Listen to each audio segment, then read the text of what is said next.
And if this is your first time giving your mind a little love, I have a few goodies for you. First, don't forget to subscribe so you never miss an episode. And second, sign up for the Morning Mind Love. Think of it like a weekday oracle from your highest self to help you start each day with a positive focus. Plus, you'll get 2 gifts absolutely free: a 30-minute binaural meditation and 30 days of journaling prompts to help you remember who you truly are. So join over 9,000 people and go to mindlove.com to sign up. Welcome to Mind Love, episode 270. Today's episode is all about the 7 emotional clutter magnets and how to make space for happiness. Here's a super actionable step you and the listeners can just implement right away. Stop saying the word need. Stop saying you need a new pair of jeans. Stop saying you need a new pair of leggings. Stop saying you need a new lip gloss. 99% chance you don't need it. You just want it. So just get honest with yourself. I want a new pair of jeans. Okay, great. You want a new pair of jeans. Can you afford them? Do you have places to store them? Great. But we sort of couch it in this, I need. And we don't need it. Turn up your frequency with Mind Love. Bite-sized brain hacks for seekers, dreamers, and doers. It's time to give your mind a little love with your host, Melissa Monti.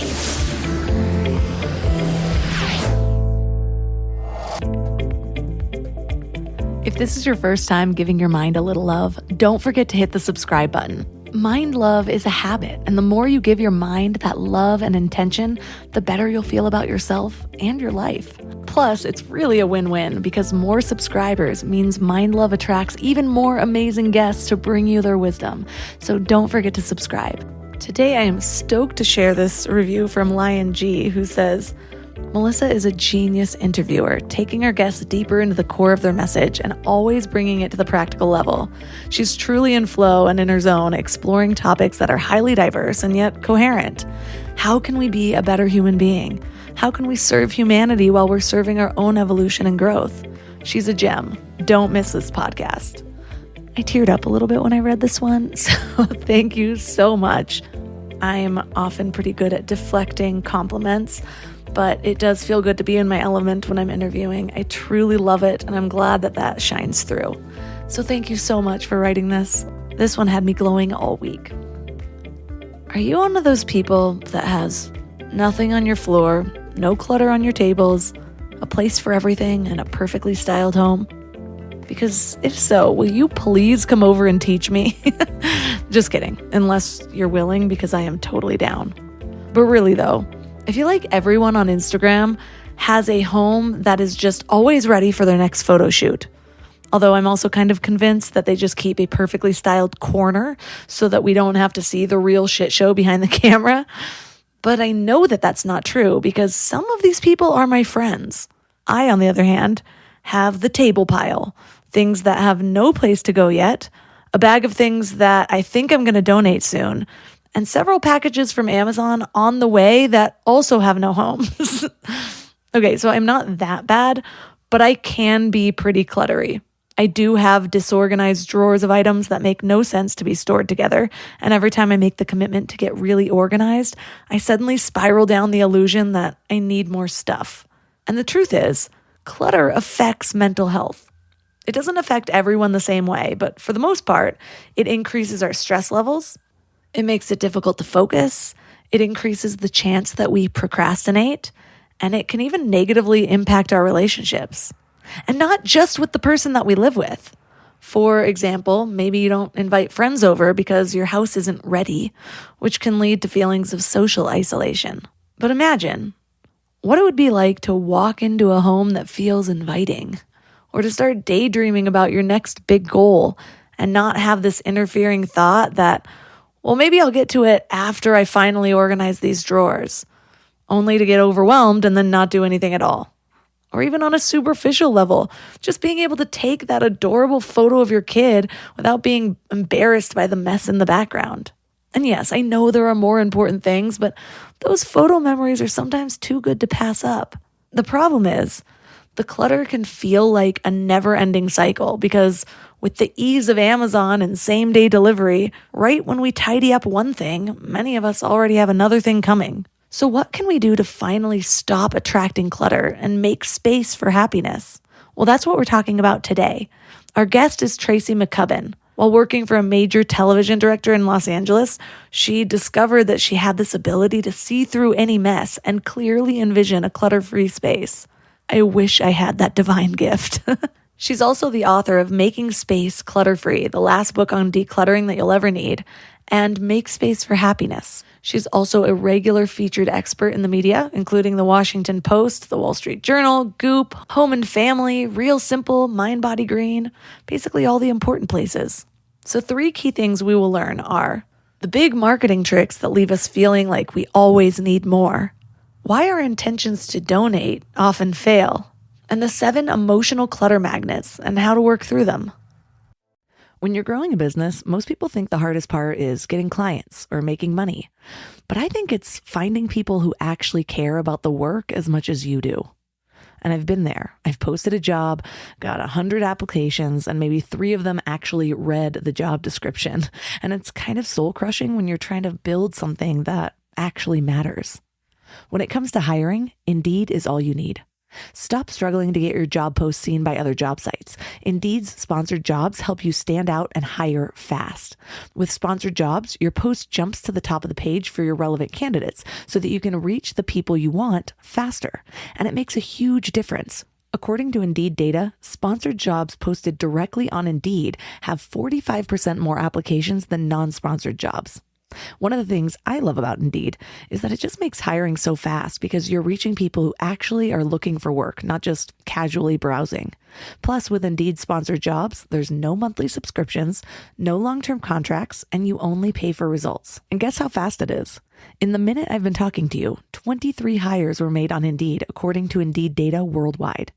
There's no need to wait any longer. Speed up your hiring right now with Indeed. And listeners of the show will get a $75 sponsored job credit to get your jobs more visibility at Indeed.com/mindlove.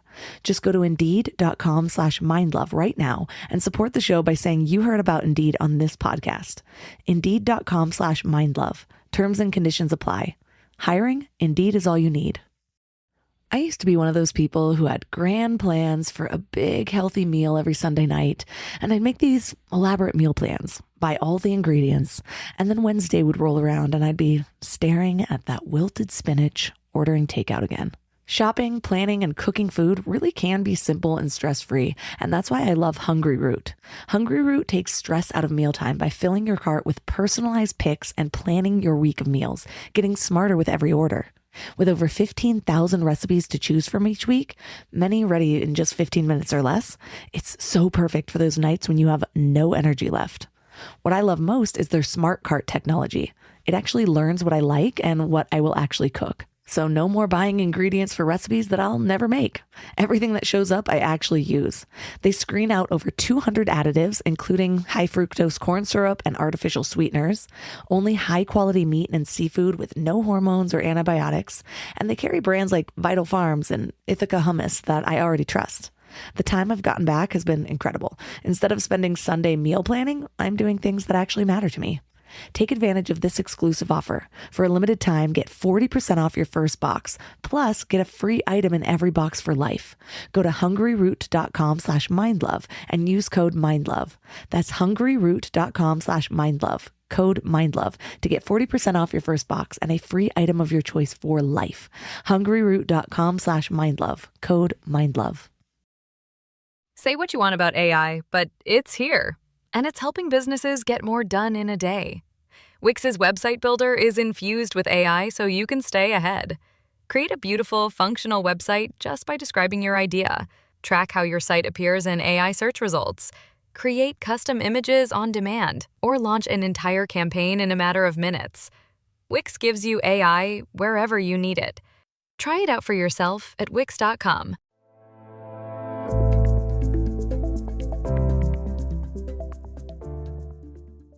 And now let's welcome Tracy McCubbin to the show. Thank you. I'm so excited to be here. So give us a little background on you. What inspired your life of decluttering? Because your passion is, I don't know, is it my nightmare? I feel great when I do it. I just can't get myself to do it. It's so hard. Well, I'm one of those people, I spent a lot of my life figuring out what I didn't want to do. I was a personal assistant and I worked in a law firm and I tried acting and I just did all these things and none of them, I learned something from everyone, but I was like, this just isn't quite right. And then when I was working for a television director as his assistant, he would lend me out or say to friends, I've got, my assistant's great. She can do this. And so I started getting these calls and I would do this decluttering and I would help people get organized. And I just loved it. Like I just was happy every day. It was interesting every day. I just felt the satisfaction of helping people. And a big component for me is I'm the child of a hoarder. My dad's an extreme hoarder. So I went into it with an extreme amount of compassion and understanding that the hold our stuff can have on us.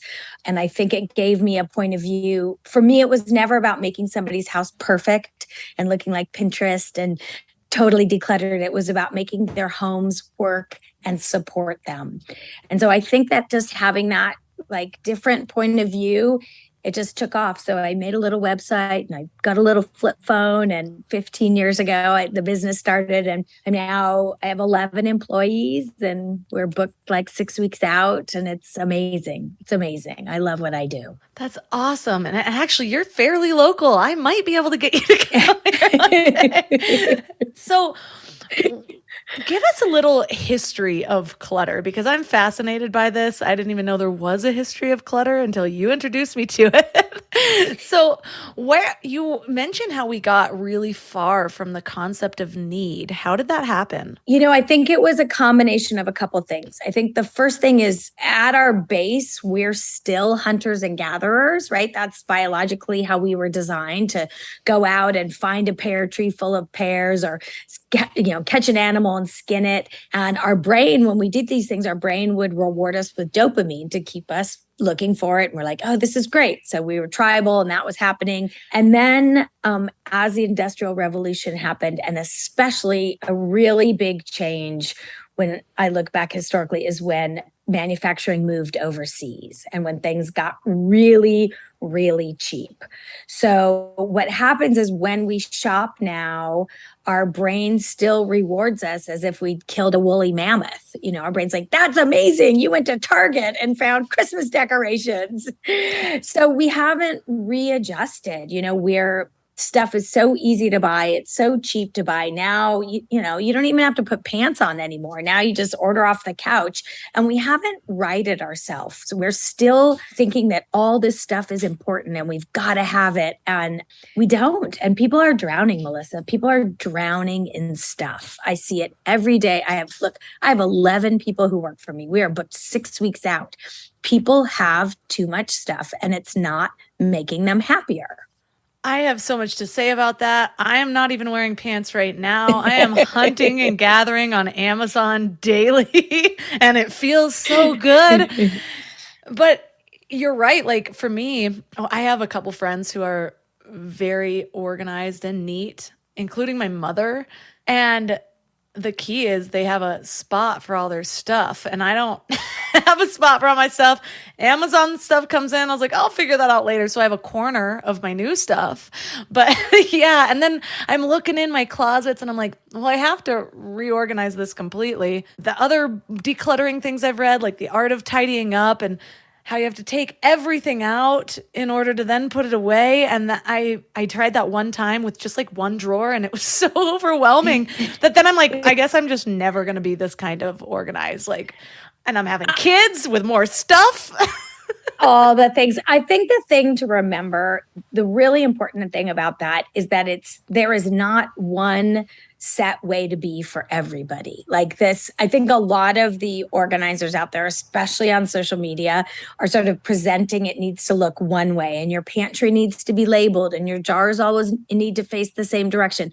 And look, if you like that, knock yourself out. for me, I'm like, I'm not labeling my pantry. I know what rice looks like. I'd much rather take my dog for a hike, you know? So it's really about understanding that I'm never coming from a place of it needs to look perfect or be perfect. It needs to work for you and your household.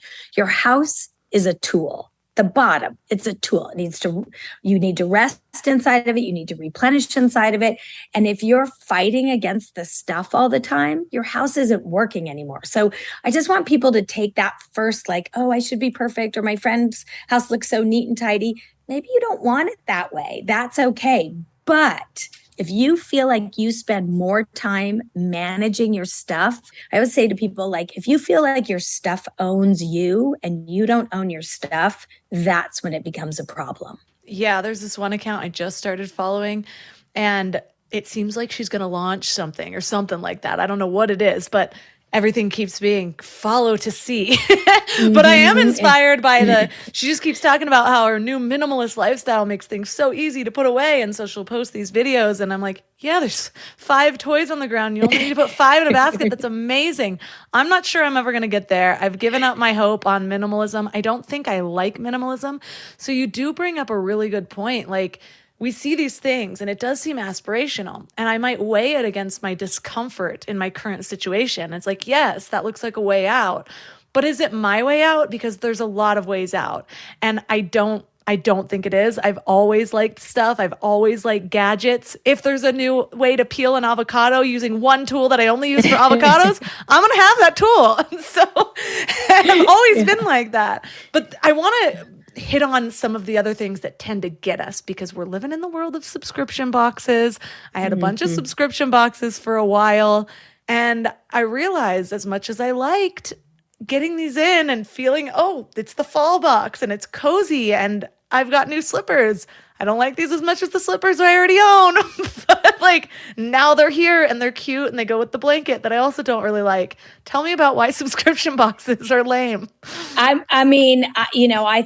I kind of think they're just like month boxes of clutter. Like, you didn't pick those things. They weren't things that you wanted. And what happens is they show up and you're like, I got a present, and you get a big hit of dopamine. And then all of a sudden you're just left with the stuff. And I think the really missing part, and I see this so much on social media, is people aren't taking into account the emotional hold our stuff has on us.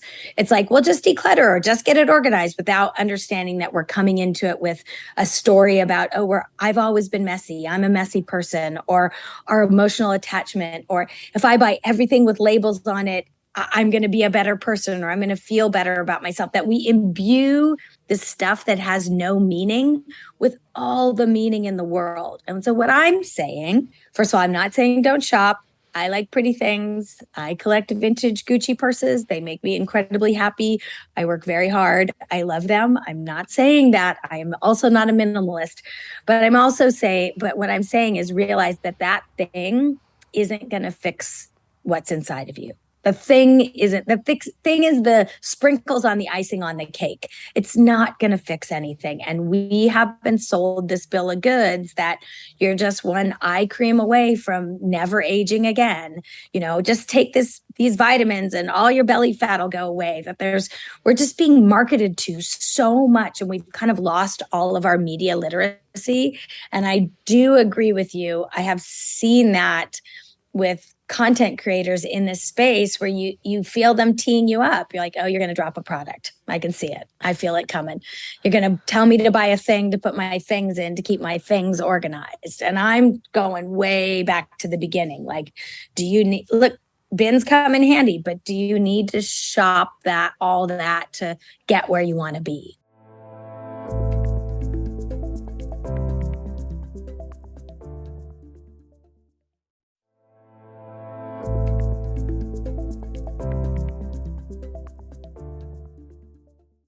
I appreciate all of those things, and I need to go back a few layers, because that is a part of the reason why, the big reason why I wanted to do an episode around this, and with you in particular, because you do really connect the emotions that are tied into it. And I recognize that with myself when I have a full Amazon cart. I'm getting a little bit better where I'm now getting the dopamine hit, just adding it to the Amazon cart. So I have a cart of like 76 things and, and I haven't bought any of them.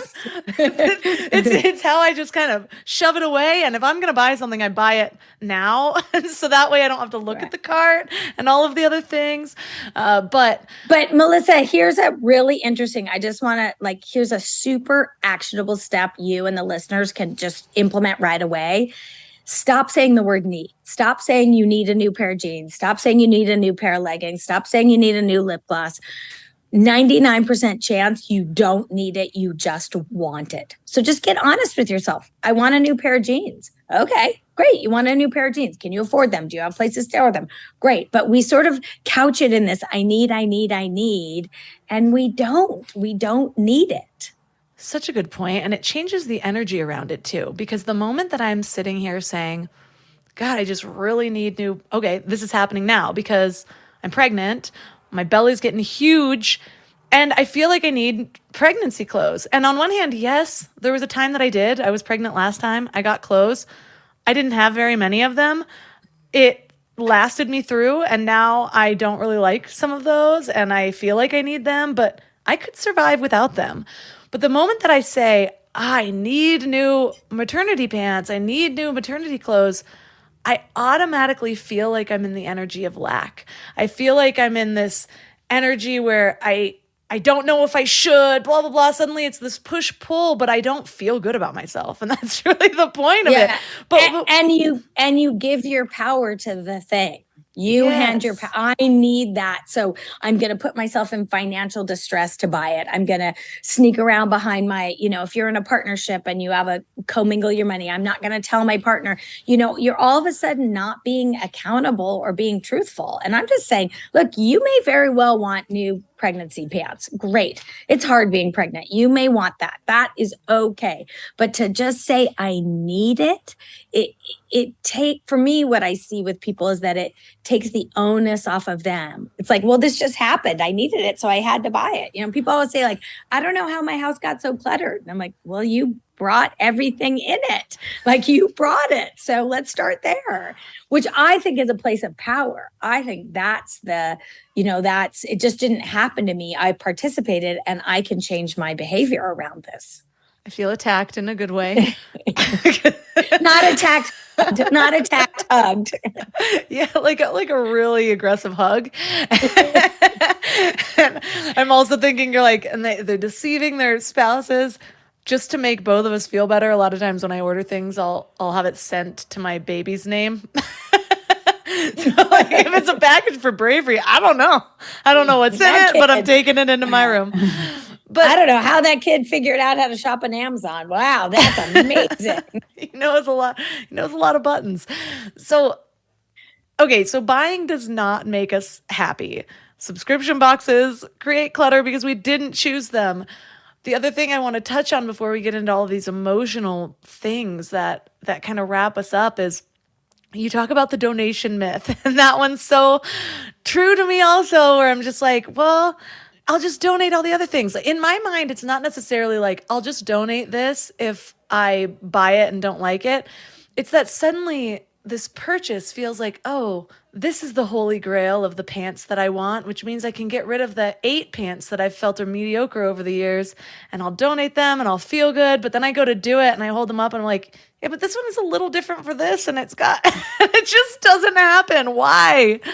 Right. Because we get wrapped in this cycle of all these pants are going to solve my problems. That's where we start, that this thing is going to solve our problems. And it's not. Look, I just bought a new pair of pants. They're fantastic. They fit great. They're comfortable. I can wear them to work. They look cute. I'm like, these pants are great. These pants are very useful. Did they solve all my problems? No. Do I still have aging parents? Yes. Am I still running a business with 11 employees? Yes. Is my cell phone still ringing? Yes. Those pants didn't solve any problems, but they're useful and I like them. And so I think the thing about the donation myth is that it's just a lie that we tell ourselves. Like, I'll give it away and then someone else will need it. And look, that is a huge part of my business. One of the things we do is we take everything that people get rid of, and as much as we can, we donate it, we find new homes for it. But there's too much stuff in the world. Someone was saying to me the other day, they're like, oh, I'm going to bundle up some clothes and send it to the hurricane victims in Florida. And I'm like, they don't want your clothes. Those people, they want, the Red Cross wants money. Don't send wool sweaters and high-heeled shoes. They don't want it. And I think that it's a way that we kid ourselves. That point that you made, that there's too much stuff in the world, is so pertinent, because especially since fast fashion has happened, it's like you can make clothes for pennies and you get it and it feels like pennies. So you're only going to wear it a couple times because you hate it. Yeah, totally. Yeah. And it falls apart and you wash it and it turns sideways when you get it out. And, and I think I remember, I was raised, I'm 57. I was raised to darn, my grandma darned sweaters and I sewed buttons back on. And when we had to sew our own clothes, you weren't as careless with them. And now that you can get a shirt for $3.99, but without thinking that someone had to make that shirt. So there's no world where they were paid a living wage. That shirt had to come across the sea on a boat, so it polluted the ocean. You're going to wear it 3 times and then you're going to donate it, but the donate place can't use it, so they're going to throw it away, and then it's in the landfill. It's like this cycle. And one of the things in the new book, Make Space for Happiness, that I point out is look at the cycle. See where the stuff you're buying is coming from and where it's going, because it'll stop you in your tracks. It's like, well, I don't want to participate in that. What's funny is I can easily do that with food. Like, I noticed a long time ago, I recovered from an eating disorder a while ago. And one of the things that really helped me was realizing that cycle and actually being a part of it. And so bringing more awareness to my eating meant also shopping for my food and like slowing down and slowing it when I like smelling it when I peeled the carrots and actually making it myself. And I learned that our bodies actually even digest it differently when we play such a part. And then add another step. Imagine I don't have the space to grow my own food yet, but it's a goal of mine in my life to then grow the food and all of that. And it's like, when that meal comes to your mouth, it is not just an apple pie you got at Whole Foods. It's like, oh my goodness, this is months in the making. This is seasonal. It tastes good. It feels good. And everything about it's different. And I even feel that when I buy something from there's a farmer's market near me that just stopped because it's seasonal. No. But it's this woman that will hand sew little shirts and things like that. And I've bought a couple things from her. And it's not even my favorite shirt, but when I put it on, it just feels good because I know where it came from. She talks about how it's organic cotton. It doesn't even look that good on me, but I like it because of the process that you talked about. And so to get in tune with that process of our clothing, or really anything that we buy that's just cheap and whatever, did this hurt somebody while it was being made? Yeah. Or is it sustaining people? Because I believe in the energy that things hold. And so to me, I feel that then when I'm carrying it around, is it sustaining me, or is this like poison that's just been injected into my home that's hurt everything that it's touched? Yeah, absolutely. Absolutely. There's so much appreciation. I've been watching on TikTok, especially, there's all these videos right now with these young women. They crack me up, but these young women are like, I was in my grandma's attic and she's been hiding all these clothes from me from the 80s and 90s, and they're putting them on. And first of all, they look fantastic. These young women are like, and it's so cute. And they're like, Mom, like my mom told me a story about this thing. And all of a sudden there's this whole interaction between generations and they have this appreciation. And it just makes me so happy that they're not just, at the place that rhymes with app and buying a t-shirt, that it came from somewhere. And like you said, there's an energy passed down, that their mother loved it or their grandmother loved it. And now they're wearing it. And I think that's really important. I think it's really, really important because as things have become disposable, then everything in this really, we're in this really weird place where all of a sudden quantity has become important and meaningful, but the things haven't because they're all disposable. You're like, well, I'll just get a new one. I'll just get a new computer. I'll just get a new phone. I need a new phone. No, you don't. There's so much to think about with this. I promise at the end of this episode, my life is going to be different because I know key points that my life did change for the worst. I know that 2020 was a part of it. We weren't allowed to go out. So shopping online more became normal. So having more packages come to my door without having to explain them was fine. And then motherhood was another one because in part of it, there is need. Like I have a new baby. There's things that I need.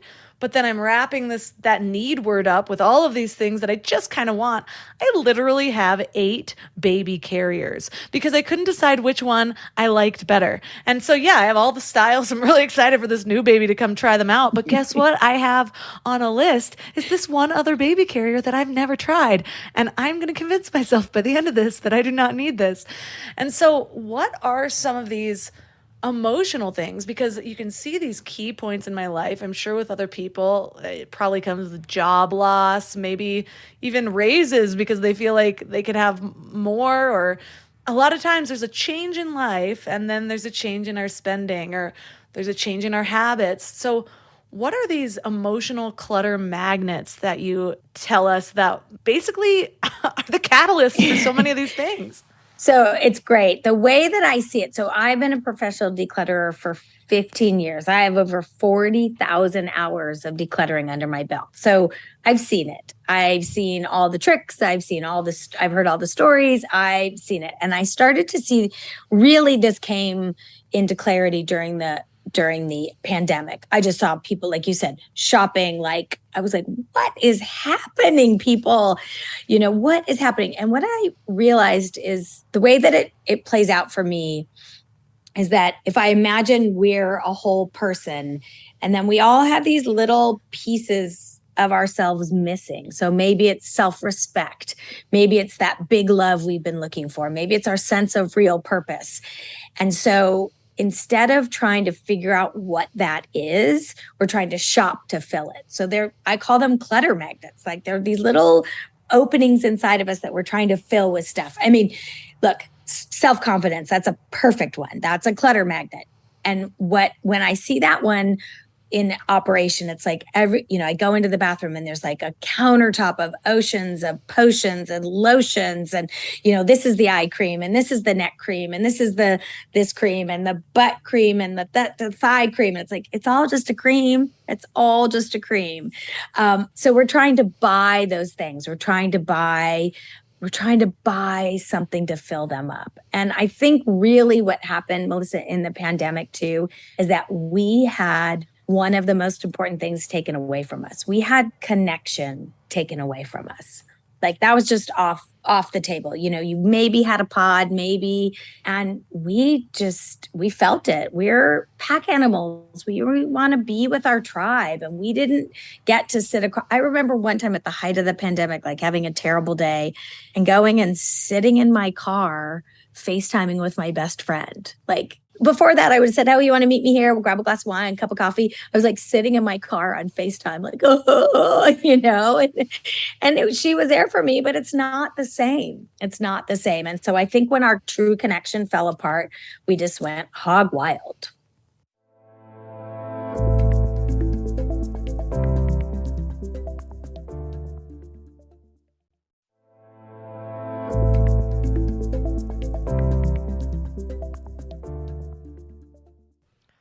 I see that for sure. I really made a point to continue to connect. I just found all the people that weren't afraid of getting sick. And they became my pod and we hung out all the time. And still it got to me. And I think what it was is I did start spending a lot more time online. And so all of a sudden there's comparison. And then there's all of the really genius marketed, highly targeted ads. And you mentioned self-confidence and like how it's just a cream. And it brought to mind how just the other day I was actually scrolling and this ad comes up and it started to get me. And the funny thing is you helped me because I knew this interview was coming up and I had already prepped for it. And I was like, what would Tracy do? And I just got a little more discerning. But get how genius this is. So this was for a kid's vitamin but it was marketing this way that I have never seen it marketed before, how it targets invisible hunger, how your kid is picky and it doesn't matter how much you feed them, and how they still have nutritional deficiencies. And I, of course, have a picky toddler right now where he went from eating amazingly to where now I'm like, did he only eat cheese today? I put 19 different things on his plate. And so then all of a sudden I'm like, oh, well, this will fix my thing, because what nutritional deficiencies does he have? Like, I'm constantly focused on my own and our families and a highly nutritious family. And so then I'm like, well, this has got to do it. And then I actually look at it and it's no different than all of the other vitamins.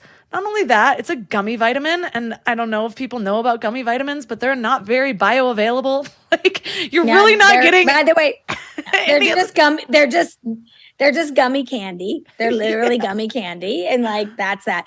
Yeah, exactly. That we get. And I think that we think that, we think that that person is selling us something we really need.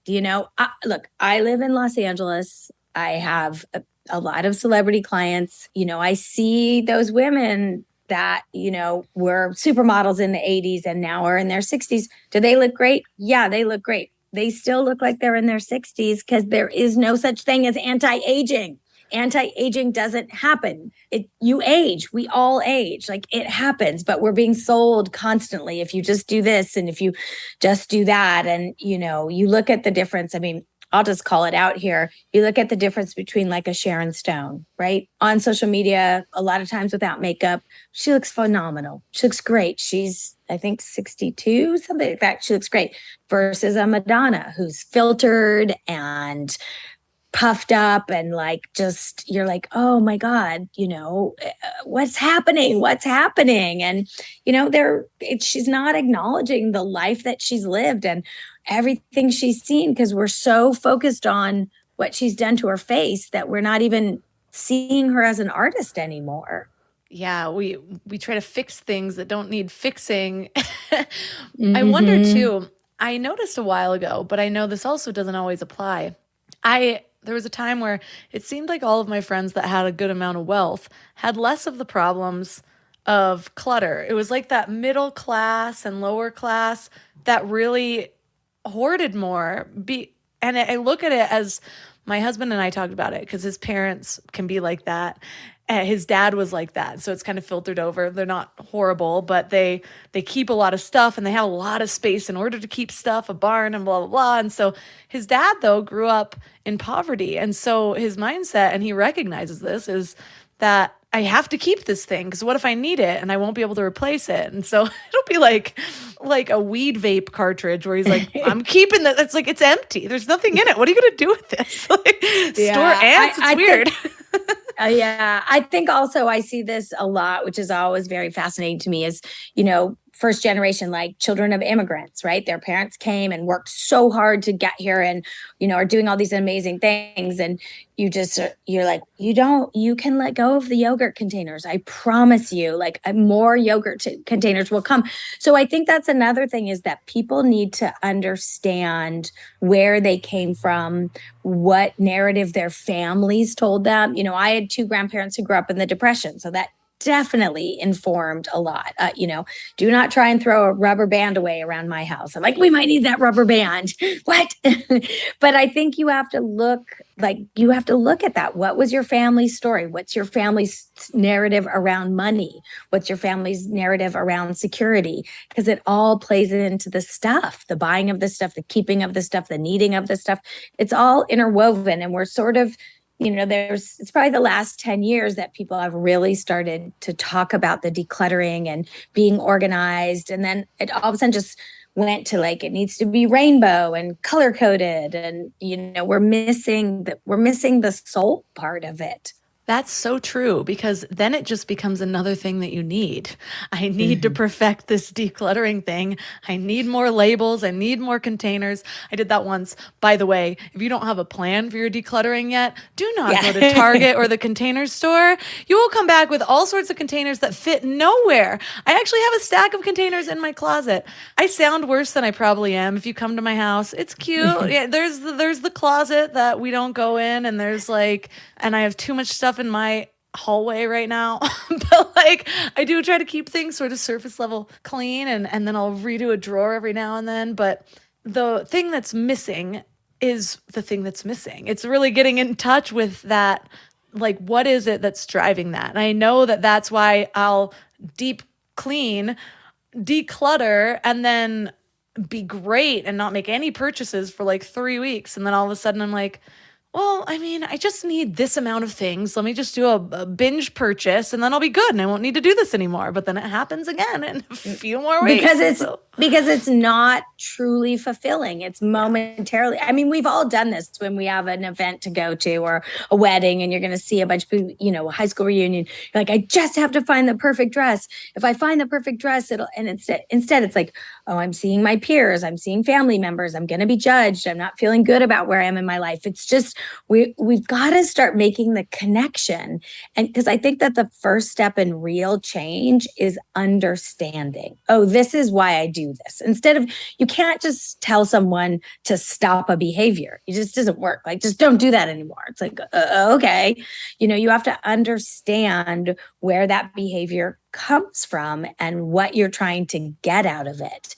And, one of the things I always say to my clients when they start their decluttering journey is, why? Why are you decluttering? And don't make your why be negative. Oh, I'm a bad housekeeper. I'm lazy. I've been messy my whole life. That's not going to keep you motivated. It's, well, I want to clean out my back room because I want my grandkids to come and stay.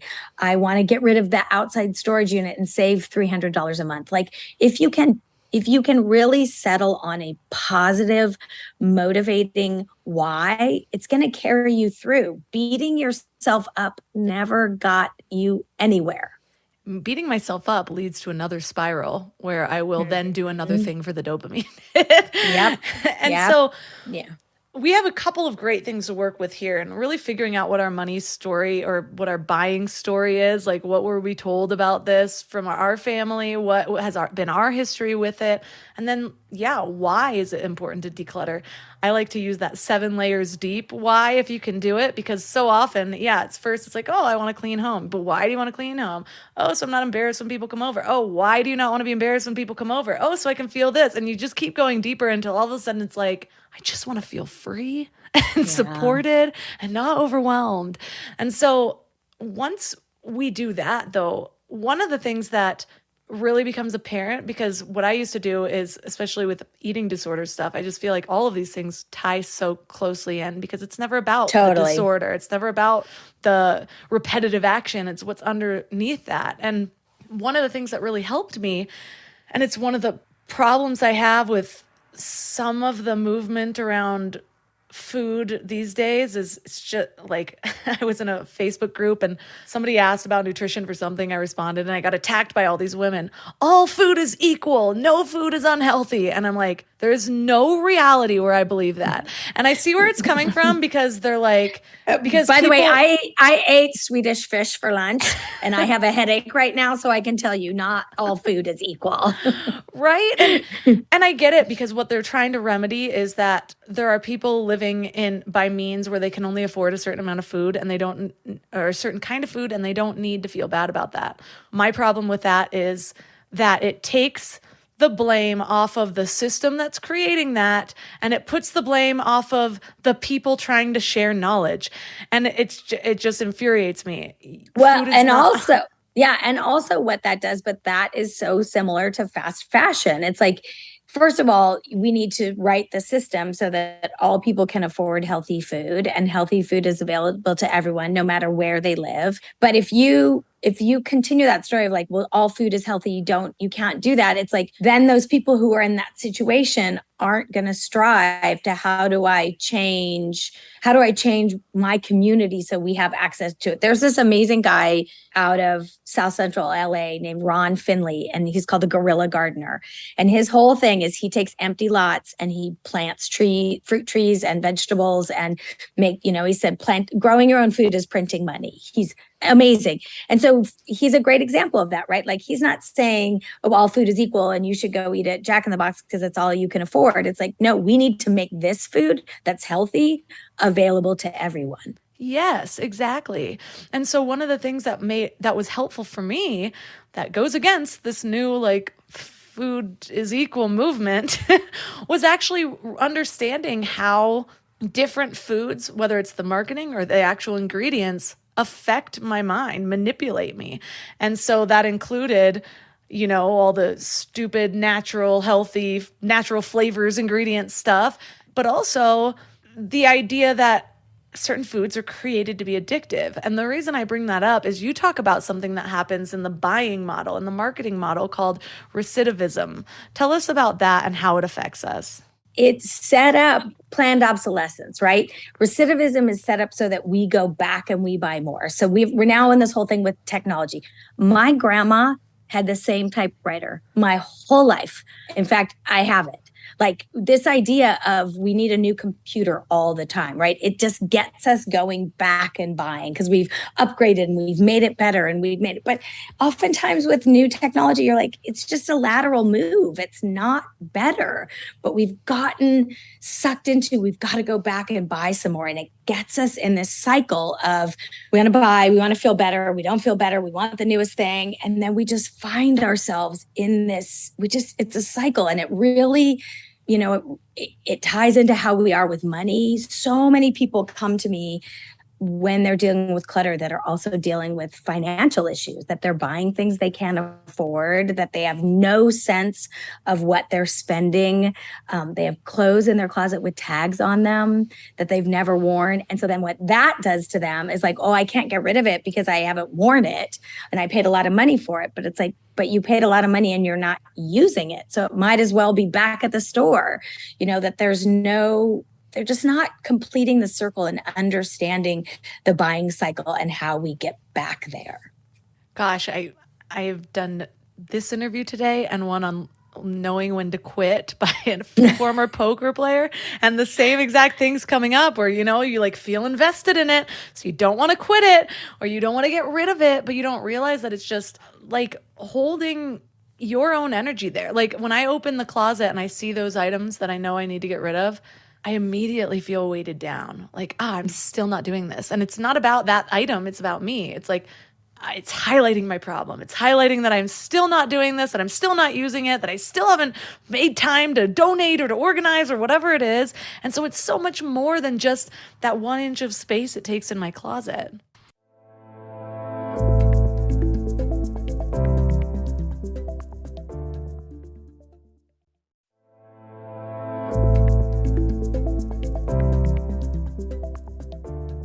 And so it's so much more than just that 1 inch of space it takes in my closet. Well, I get this question. This is one of the probably the most DMs I get on social media is, I go between a couple sizes, or I'm trying to get back to my old size and I'm keeping all those clothes and I open my closet and I just feel bad. And so I always say, like, look, maybe the acceptance, I'm 57, like, my weight's pretty much the same as it's been for about 20 years, but my body's shaped different. I've been through menopause. I've just changed. Like, I'm not going to be able to wear things that I was able to wear below. And so keeping this idea of this goal pant that you're going to get into and solve all your problems, what happens is you open your closet and you just feel bad about yourself. You feel like a failure. Why can't I get there? It's like, but you may not be able to get there. Like, life may have changed in such a way that, so is it supporting you to have a closet full of things that just make you feel bad about yourself? I say no. No, it doesn't. And that is the one thing that I did end up actually finding doable from Marie Kondo was, does this bring you joy? And so, yes, I still use that, but it's not always foolproof. And the whole process around it was just a little bit too in depth or too stringent or something. Like the woman puts away her soap dish when she's not washing her hands. That is not my life. I know. She empties her purse every night. I have so much. She started such an important conversation, and she partly, being Japanese, there was something about it that was different. And I'm forever grateful to her because I was kind of starting my business when she first came on, and I was like, oh, I see this. I see where this is going. And what I started to see with my clients is that it wasn't enough, that they got to a certain point and they're like, okay. I mean, I had a client who said She goes, so is guilt tinged sentimentality the same thing as joy? Because that's what I'm feeling right now. And so that's what inspired me to write my first book, was like, we're getting to a certain point. And for a lot of people, this works great. But for a lot more people, it's something's missing. It's just not going deep enough. It's just, and I've been in the trenches. I've been doing this for a long time. And for a lot of people, it's not quite there. But we are forever grateful for her to starting this conversation. So when we start to look inside and realize, okay, yes, this isn't just about the new toaster oven in my Amazon cart. There's something deeper that's driving this behavior. How do you really figure out which one of those emotional clutter magnets are the one that's affecting you the most? Or does it really matter, because a lot of the times it's kind of a combination of them all? I think that what I'm finding, so the book's been out for a week and a half now, and the feedback that I'm getting is exactly that. Like, people are starting to see that it's not, that the lines are a little bit blurred. So it's really about, when you read the book and you kind of do a deep dive, what resonates with you. So there's either like this feeling that, yeah, I agree with that, or you start to see yourself in the behavior, right? You're like, oh, I do that. I'm the one that has to have a logo on all my purses. I'm the one that, I buy stacks and stacks of books, because I want to be smarter. But then I don't ever read them. But I'm like, oh, but they're standing by my bed. I look smarter. It's really kind of doing a deep dive and just getting honest with yourself. And my whole goal with the book was to never beat anybody up. I don't come at it from that direction. I understand. I know how hard this is. My dad's a hoarder. Like, nobody knows probably more than me how difficult this is. And I come at it like, let's make this change so you can be happier. That's what it is. It's not about being right. I don't care.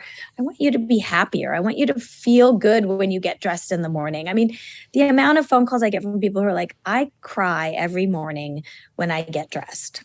Like, I cry because my closet is such a disaster and it's full of 4 different sizes. And I'm like, well, that's no way to start your day. Let's fix that. I at least put the clothes I don't like on one side. That's kind of my organization, where I'm like, okay, if it's on this side for this amount of time and I don't find myself reaching for it, then I'll go back and I'll donate them. But there's just a lot of clothes on that side of the closet, I'll be honest. So once we identify that, I love to give listeners some action items to focus on for the week that really kind of grounds the material into their reality. So if they were going to start somewhere, they're looking at what's missing in their lives. Now, what do they do to make at least a smidgen of progress? It's great. So again, I'll go back. This is so actionable and everybody can start this right now. Stop saying the word need and start saying the word want. Just start there. And then just pay attention to how you respond to that. Just say like, oh, all of a sudden when I say want, like, I don't need that face wash anymore. I forgot to buy it. Another really actionable thing is, for every $100 that something costs, wait 24 hours before you buy it. Just wait. Don't buy it right now. Wait 24. If it's $200, wait. All of a sudden it starts to lose its allure. But then we also go back to the basics. I mean, the stuff, it's so interesting because I think the movement around decluttering and the movement around food, there's so many parallels. Like, it really is the things that we've always known. It's exercise, whatever that looks like for you, however you can do that. We feel better after we exercise. It's being of service to other people. You know what gives you self-respect? Help somebody. That gives you a lot of self-respect, more self-respect than a Michael Kors purse. It's having a gratitude practice. If you're thankful, look, clutter is a luxury. Let's just start there. Clutter is a luxury. So if you can start just having a gratitude practice, all of a sudden, you don't need to fill it with stuff. And then we go back to just connect with other people. Is that what's missing in your life? So many times when I work with people who are over shopping, they're lonely. I mean, they see it in elderly people all the time. They say that loneliness, the studies in longevity have shown that loneliness is as big a killer as heart disease and cancer in older people. My grandma had a best friend who lived out in the country and should have moved into town and didn't. And, and my grandma hadn't been out there in like 6 months and went out there. And the woman had basically, some guy had called her and was selling her rugs, like fake Oriental rugs. And she'd spent $100,000 on these cheap rugs because he would call her every 3 days. And, it's just, so sometimes it's really just loneliness. That is so sad. I know. I want to buy that woman a real rug. I know. We got her to move into town. My grandma convinced her, and she moved into town to a retirement community and like had a great time, like it's that. So I think it's identifying what you're trying to fill. The book does an amazing job of looking at that, looking at the behavior and offering real-time solutions. Like if this is missing, if self-respect is missing in your life, here are some ways to get it. Go and volunteer. Go, if you're a great accountant, but you're retired, go work at the SBA. They have a mentorship program. There's so many ways that we can help. And it fulfills us so much. It's so true. I realized that when I was in high school, I was going through some really hard times that I couldn't wrap my head around. And right after high school, I volunteered with the very organizations that were the things that helped me, like the suicide crisis hotline. I was a suicide and crisis counselor for a while because I had a friend who died by suicide, and I also was sexually assaulted. So I ended up working with the rape crisis counselor. And the way that it helps me get out of my situation to see things from a new perspective, it's almost like by giving people these bits of wisdom or help, you receive it just as much, because I was even able to hear my own wisdom. Sometimes I'd be talking to someone and I'm like, I've never even thought of it this way, yet it's coming out based on this co-creation between me and this other person who needs help. Guarantee it's the exact way I need to help myself. And it usually was. And you also, you're healing them, you're healing yourself. And there's something about, it's easier. Like you said, it's easier to, you're almost weirdly, we're more invested in other people. So we can have this moment of helping them. And oftentimes the lesson just comes right back to you. You're like, oh, I know for me, it took me 10 years of having this business to realize, like, I do this business because I cannot help my father. He doesn't want help. I've tried. It breaks my heart. That's why I started this business. So there's part of me that I needed to heal by not being able to help him. I do it every day, all day. Well, we went through most of your emotional clutter magnets, but there's one that we didn't really touch on that I feel like is really helpful to this particular type of podcast. And you talk about lasting wisdom. How is that a clutter magnet? And what are some ways that we can trust our own wisdom moving forward? So did you have to bring up my clutter magnet? This is me. I am a perpetual learner, right? I'm a sponge. I've always loved learning, but I think that I don't trust my own wisdom. So I'm always signing up for online courses that I don't really have the time to take. I see a book and I buy it. And when I know the best place for me is audiobooks. I listen to them in the car when I'm driving. It's a great use of my time, but I still, so if you're trying to collect wisdom, you're sort of buying all the apparatuses for it, and you might not be participating in them instead of or this is another thing I see. This is the other side of the same coin for this, is people who hang on to their college textbooks. They hang on to sort of all this stuff, and it's like, well, we've kind of come a long way from that, but I worked so hard in college. And I think we have a hard time, like you said, trusting our own wisdom. And I think that's such an interesting point that you've brought up in your own experience, that when you did all this work on yourself and then you started to help other people, is when you became aware of the wisdom you actually had to share, right? That you're like, oh, what? And I find that I'll sort of spout something that I read, or, and so I think that we have to I think we have to put our wisdom into practice, Melissa. I think our wisdom doesn't do us any good if we're just full of it. Like, I think you have to go out and share it. It's one of my favorite things about working. I have big part of my clientele is people over 80, and they're my favorite clients, like just things I've never learned, and to hear that. And so I think our wisdom, I'm going to make a bold statement, but I feel like our wisdom only counts if you can share it with other people. I think if you hoard it and keep it to yourself, I don't think it does the world any good. What a great full circle moment for this episode. I'm going to submit it to Seinfeld. It won't be their funniest, but it'll be really useful. Like, wow, that just all tied in really well. Well, yes. And your examples of the lasting wisdom touched on me and my husband. I am the knowledge hoarder. I'm getting a little bit better because I started to realize, like, I just bought another certification course. Like, I don't need more certifications. I need to just do the things that I already know.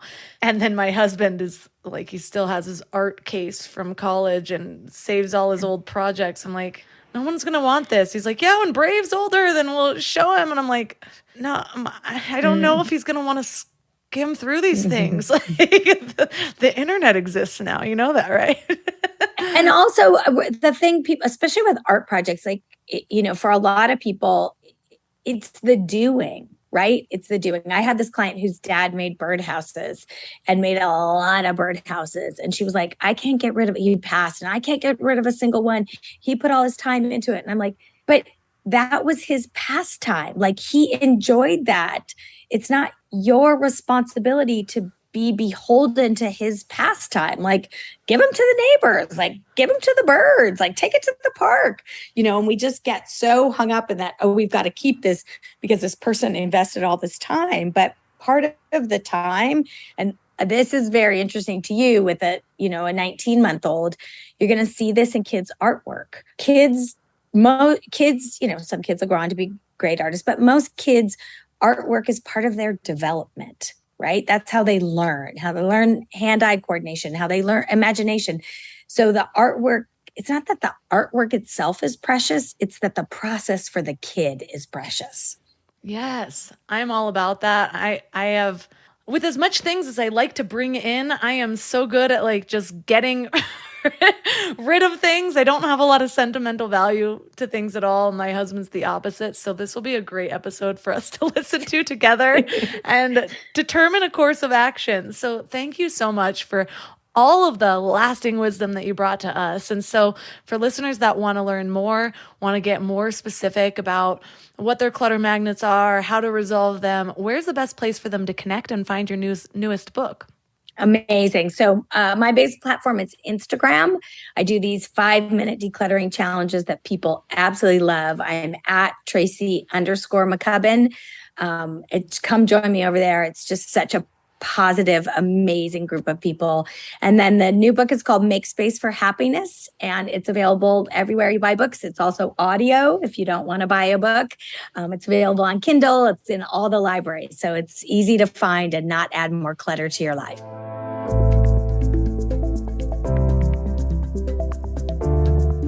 All the links for this episode will be at mindlove.com/270. And your challenge for this week, we've already given you, but I'll give you a little refresher. The first step is to be really aware of when you're using the word need. I can bet there's not a whole lot that you actually need right now. I mean, I guess I'm generalizing, but for most of us, even if it is the main ingredient in that recipe you plan to make, you could make something else.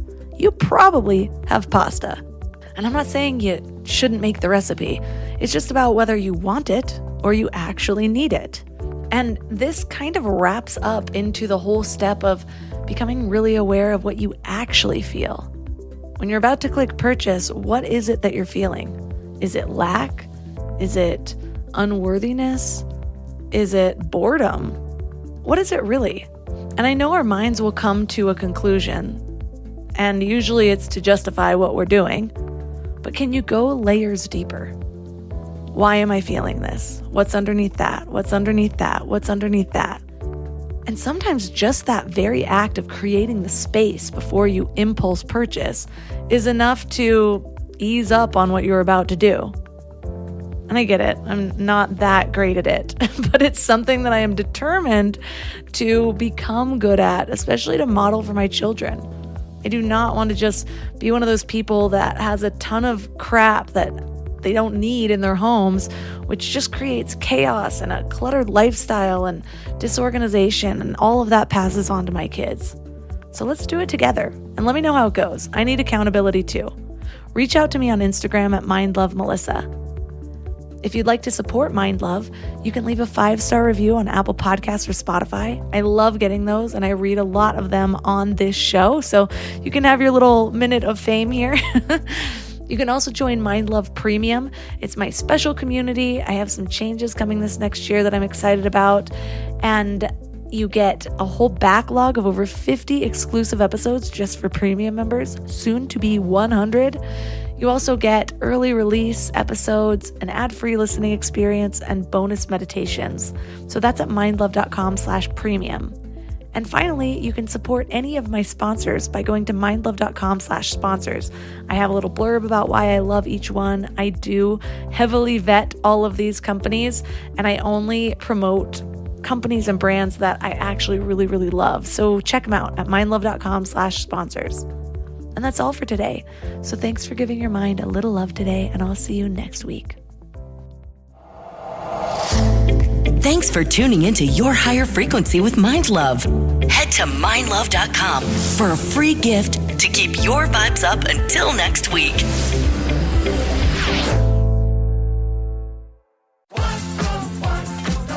Wherever you go, whatever they get into, from chill time to everyday adventures, protect your dog from parasites with Credelio Quattro. For full safety information, side effects, and warnings, visit CredeliaQuattroLabel.com. Consult your vet or call 1-888-545-5973. Ask your vet for Credelio Quattro and visit QuattroDog.com.